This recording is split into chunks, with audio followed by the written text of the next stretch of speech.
দর্শক, যুবদলের নেতা গ্রেপ্তার, কিন্তু কেন?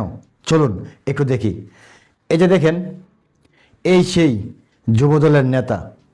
উনি ওনার গাড়িতে পেট্রোল ভরছে। প্রায় 5,000 টাকার পেট্রোল তার গাড়িতে লোড করা হয়েছে।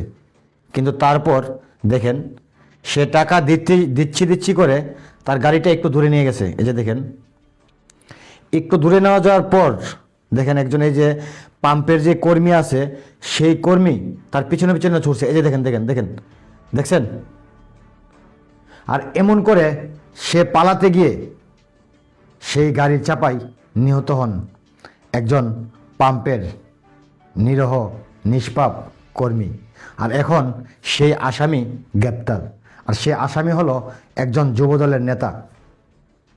এখন তার বিচার কি হওয়া উচিত, এটা আপনারা এখানে কমেন্টে বলে যাবেন। আমরা এই বিগত 2 বছর ধরে আমরা বিভিন্ন জায়গায় শুধু হত্যা আর হত্যা, কিন্তু আমরা কোনো হত্যার বিচার পাচ্ছি না। আর সেজন্যই কি একের পর এক হত্যা হচ্ছে? আপনার কি মনে হয়?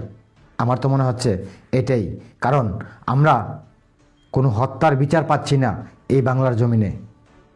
যদিও এখন সেই নেতা গ্রেপ্তার, বিচার কি হবে? সেই নেতার বিচার কি পাবে একজন নিরীহ সাধারণ পাম্পের কর্মী? কি মনে হয় আপনার? আর তার বিচার, তার শাস্তি কি হওয়া উচিত? অবশ্যই আপনি এখানে একটা মূল্যবান কমেন্ট করে যাবেন। হ্যাঁ।